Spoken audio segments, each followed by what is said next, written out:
पीछा करना छोड़ा और शेरशाह भी इस समय लाहौर होता हुआ खुशाब पहुंच गया था और खवास खां भी हुमायूं को खदेड़कर खुशाब लौट आया। शेरशाह का गख्खर प्रदेश की और विजय अभियान इसमें देखें तो सिंधु और झेलम के उत्तर में स्थित गख्खर प्रदेश सामरिक महत्वपूर्ण प्रदेश है, क्योंकि भारत पर उत्तर पश्चिमी सीमा प्रांत से ही आक्रमण इस मार्ग से ही होते आए हैं। अतः शेरशाह इस प्रदेश को अधिकृत करना चाहता था। राय सारंग और आदम खां जैसे गख्खर सरदारों ने शेरशाह का विरोध किया। फलस्वरूप शेरशाह और गख्खर सरदारों के बीच भीषण युद्ध हुआ। शेरशाह ने पूरे प्रदेश को रौंद डाला, लेकिन गख्खर सरदारों पर पूरा नियंत्रण स्थापित न कर पाया। शेरशाह ने इस सीमा की रक्षा के लिए झेलम से 10 मील उत्तर की ओर एक विशाल दुर्ग बनाया, जिसका नाम था रोहतास। इस दुर्ग में उसने 50,000 सैनिक तैनात किए। इसी काल में उसे टोडरमल जैसा योग्य अधिकारी मिला, जिसकी देखरेख में रोहतास दुर्ग का निर्माण कार्य हुआ। यह दुर्ग शेरशाह के उत्तराधिकारी इस्लाम शाह के काल में पूरा हुआ था। शेरशाह को इसी प्रदेश में सूचना मिली कि बंगाल के गवर्नर खिजर खां ने विद्रोह कर दिया। अतः गख्खर सरदारों को नियंत्रण में लाने का कार्य अपने सरदारों पर छोड़कर मार्च 1541 ईस्वी में शेरशाह बंगाल की तरफ रवाना हो गया। बंगाल में व्यवस्था स्थापित करना शेरशाह की लंबी अनुपस्थिति का लाभ बंगाल में उठाते हुए बंगाल के गवर्नर खिजर खां स्वतंत्र होने का प्रयास कर रहा था। शेरशाह को सूचना मिली, वह तुरंत पहुंचा। 1541 ईस्वी को वर्षा ऋतु में अचानक सैन्य घड़ी के पास आ धमका और शेरशाह के अचानक आ धमकने से खिजर खां स्तब्ध था। विवश हुआ और शेरशाह का उसने स्वागत किया, लेकिन शेरशाह ने उसे बंदी बनाया। भविष्य में ऐसे विद्रोह की पुनरावृत्ति को रोकने हेतु उसने सैनिक गवर्नर का पद ही समाप्त कर दिया और समस्त प्रांत को अनेक सरकारों यानी कि जिलों में विभाजित कर प्रत्येक सरकार में एक फौजी शिकदार की नियुक्ति कर डाली। अपने क्षेत्र में शांति व्यवस्था बनाए रखता था और प्रांत के अधिकारियों पर कड़ी दृष्टि रखने तथा आपसी झगड़ों को निपटाने के लिए उसने काजी फजीलत नामक अधिकारी की नियुक्ति कर दी। इससे प्रांतीय शासन का स्वरूप बिल्कुल ही परिवर्तित हो गया। मालवा की विजय उत्तर भारत से दक्षिण की ओर जाने का मार्ग मालवा प्रांत में होने के कारण तथा दिल्ली के पड़ोस में होने के कारण दिल्ली के शासक मालवा की राजनीति पर दृष्टि लगाए रहते थे। मालवा पर शेरशाह के आक्रमण के मुख्य 4 कारण। प्रथम, चौसा की विजय के बाद शेरशाह ने अपनी बादशाहत की घोषणा की। शाही फरमान मालवा के शासक कादिर शाह के पास भेजा।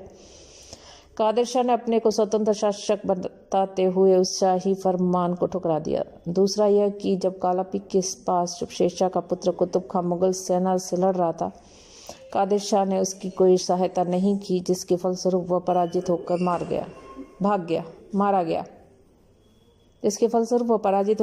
गया। तीसरी, हुमायूं अभी भी सिंध में भटक रहा था, मालवा की निर्बलता का लाभ उठा सकता था। चौथा, मारवाड़ का शासक मालदेव मालवा पर अधिकार करने को उत्सुक। अतः शेरशाह मालदेव के पहुंचने के पूर्व ही मालवा अधिकृत कर लेना चाहता था। 1541 ईस्वी में शेरशाह बंगाल से मालवा की ओर रवाना हुआ, ग्वालियर पर अधिकार किया और गागरोन पहुंचा। रायसेन के शक्तिशाली शासक पूरनमल ने पहुंचकर शेरशाह की अधीनता स्वीकारी। यहाँ से शेरशाह सारंगपुर की ओर बढ़ा। अब कादिर शाह उज्जैन से निकला, लेकिन उसके निकलने से पहले शेरशाह ने सारंगपुर पर अधिकार कर लिया। कादिर शाह भयभीत होकर अपनी राजधानी मांडू की तरफ आया, लेकिन ज्यों ही शेरशाह ने मालवा का धावा बोला, कादिर शाह का साहस टूटा। सारंगपुर पहुंचकर मालवा की सल्तनत शेरशाह को समर्पित कर दी। कादिर शाह को मालवा के बदले अन्य जागीर दी गई, लेकिन उसे ये जागीर पसंद न होने के कारण एक रात वह अपने परिवार सहित गुजरात की तरफ भाग गया। इस प्रकार मालवा में कादिर शाह की सत्ता क्षण भर में समाप्त हो गई। मालवा से शेरशाह रणथंभौर की ओर बढ़ा, जहां किलेदार उस्मान खान ने रणथंभौर का दुर्ग बिना किसी प्रतिरोध के शेरशाह को समर्पित कर दिया। नेक्स्ट आती है रायसेन का विजय। मध्य भारत में रायसेन नामक रियासत के शासक पूरनमल ने हुमायूं के काल में अत्यंत महत्वपूर्ण स्थिति प्राप्त कर ली थी। उसने चंदेरी पर विजय प्राप्त कर ली थी तथा प्राचीन सामंती मुस्लिम परिवारों को भी घर बार कर स्त्रियों को नर्तकियों को पेश अपनाने के लिए विवश कर दिया। मालवा के सैयदों की स्त्रियों को अपनी रखेल बनाया। यद्यपि 1542 ईस्वी में पूरनमल ने शेरशाह की अधीनता स्वीकारी, लेकिन मुसलमानों के प्रति पूरनमल के व्यवहार को देखते हुए शेरशाह उसे सजा देना चाहता था। 1543 ईस्वी में शेरशाह ने रायसीन को घेरा। वह घेरा कई दिनों तक चलता रहा और शेरशाह ने किले की रसद को रोक लिया। राजपूतों ने आत्मसमर्पण नहीं किया। शेरशाह ने कुरान पर हाथ रखकर राजपूत राजा और उसके आदमियों को जान माल की रक्षा का आश्वासन दिया तो पूरनमल ने आत्मसमर्पण कर दिया। शेरशाह के समीप ही एक खेमे में उन्हें ठहरा दिया गया और शेरशाह अपने वचन का पालन करना चाहता था, लेकिन चंदेरी की उन मुस्लिम विधवाओं की प्रार्थना पर जिन्हें पूरनमल ने कष्ट दिए थे, उसने अपना वचन भंग कर लिया और राजपूत खेमे को चारों ओर सेना तैनात कर दी गई। जब दिन निकला तो पूरनमल स्थिति समझ गया और उसने अपनी स्त्रियों का अपने ही हाथों से कत्ल कर दिया। जब राजपूत अपनी स्त्रियों की हत्या में लगे हुए थे, अफगान उन पर टूट पड़े और राजपूत स्त्रियां व बच्चे जीवित बच गए थे। उन्हें गुलाम बना लिया गया और राजपूतों के प्रति यह विश्वासघात शेरशाह के उज्जवल चरित्र को कलंकित करने वाला एक धब्बा बनकर रह गया। पीछा करना छोड़ा और शेरशाह भी इस समय लाहौर होता हुआ खुशाब पहुंच गया था और खवास खां भी हुमायूं को खदेड़कर खुशाब लौट आया। शेरशाह का गख्खर प्रदेश की और विजय अभियान इसमें देखें तो सिंधु और झेलम के उत्तर में स्थित गख्खर प्रदेश सामरिक महत्वपूर्ण प्रदेश है, क्योंकि भारत पर उत्तर पश्चिमी सीमा प्रांत से ही आक्रमण इस मार्ग से ही होते आए हैं। अतः शेरशाह इस प्रदेश को अधिकृत करना चाहता था। राय सारंग और आदम खां जैसे गख्खर सरदारों ने शेरशाह का विरोध किया। फलस्वरूप शेरशाह और गख्खर सरदारों के बीच भीषण युद्ध हुआ। शेरशाह ने पूरे प्रदेश को रौंद डाला, लेकिन गख्खर सरदारों पर पूरा नियंत्रण स्थापित न कर पाया। शेरशाह ने इस सीमा की रक्षा के लिए झेलम से 10 मील उत्तर की ओर एक विशाल दुर्ग बनाया, जिसका नाम था रोहतास। इस दुर्ग में उसने 50,000 सैनिक तैनात किए। इसी काल में उसे टोडरमल जैसा योग्य अधिकारी मिला, जिसकी देखरेख में रोहतास दुर्ग का निर्माण कार्य हुआ। यह दुर्ग शेरशाह के उत्तराधिकारी इस्लाम शाह के काल में पूरा हुआ था। शेरशाह को इसी प्रदेश में सूचना मिली कि बंगाल के गवर्नर खिजर खां ने विद्रोह कर दिया। अतः गख्खर सरदारों को नियंत्रण में लाने का कार्य अपने सरदारों पर छोड़कर मार्च 1541 ईस्वी में शेरशाह बंगाल की तरफ रवाना हो गया। बंगाल में व्यवस्था स्थापित करना शेरशाह की लंबी अनुपस्थिति का लाभ बंगाल में उठाते हुए बंगाल के गवर्नर खिजर खां स्वतंत्र होने का प्रयास कर रहा था।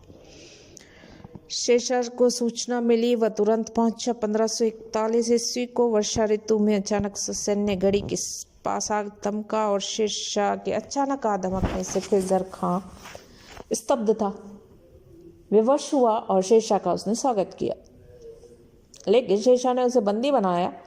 भविष्य में ऐसे विद्रोह की पुनरावृत्ति को रोकने हेतु उसने सैनिक गवर्नर का पद ही समाप्त कर दिया और समस्त प्रांत को अनेक सरकारों यानी कि जिलों में विभाजित कर प्रत्येक सरकार में एक फौजी शिकदार की नियुक्ति कर डाली।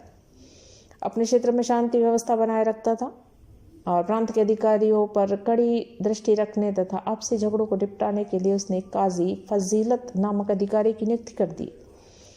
इससे प्रांतीय शासन का स्वरूप बिल्कुल ही परिवर्तित हो गया। मालवा की विजय, उत्तर भारत से दक्षिण की ओर जाने का मार्ग मालवा प्रांत में होने के कारण तथा दिल्ली के पड़ोस में होने के कारण दिल्ली के शासक मालवा की राजनीति पर दृष्टि लगाए रहते थे। मालवा पर शेरशाह के आक्रमण के मुख्य 4 कारण। प्रथम, चौसा की विजय के बाद शेरशाह ने अपनी बादशाहत की घोषणा की। शाही फरमान मालवा के शासक कादिर शाह के पास भेजा। कादिर शाह ने अपने को स्वतंत्र शासक बताते हुए उस शाही फरमान को ठुकरा दिया। दूसरा यह कि जब कालापीक के पास जब शेरशाह का पुत्र कुतुब खां मुगल सेना से लड़ रहा था, कादिर शाह ने उसकी कोई सहायता नहीं की, जिसके फलस्वरूप वह पराजित होकर मारा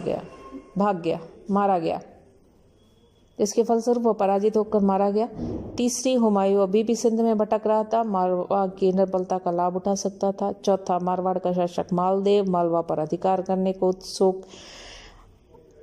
अतः शेरशाह मालदेव के पहुंचने के पूर्व ही मालवा अधिकृत कर लेना चाहता था। 1541 ईस्वी में शेरशाह बंगाल से मालवा की ओर रवाना हुआ, ग्वालियर पर अधिकार किया और गागरोन पहुंचा। रायसेन के शक्तिशाली शासक पूरनमल ने पहुंचकर शेरशाह की अधीनता स्वीकारी। यहाँ से शेरशाह सारंगपुर की ओर बढ़ा। अब कादिर शाह उज्जैन से निकला, लेकिन उसके निकलने से पहले शेरशाह ने सारंगपुर पर अधिकार कर लिया। कादिर शाह भयभीत होकर अपनी राजधानी मांडू की तरफ आया, लेकिन ज्यों ही शेरशाह ने मालवा का धावा बोला, कादिर शाह का साहस टूटा। सारंगपुर पहुंचकर मालवा की सल्तनत शेरशाह को समर्पित कर दी। कादिर शाह को मालवा के बदले अन्य जागीर दी गई, लेकिन उसे ये जागीर पसंद न होने के कारण एक रात वह अपने परिवार सहित गुजरात की तरफ भाग गया। इस प्रकार मालवा में कादिर शाह की सत्ता क्षण भर में समाप्त हो गई। मालवा से शेरशाह रणथंभौर की ओर बढ़ा, जहां किलेदार उस्मान खान ने रणथंभौर का दुर्ग बिना किसी प्रतिरोध के शेरशाह को समर्पित कर दिया। नेक्स्ट आती है रायसीन का विजय। मध्य भारत में रायसीन नामक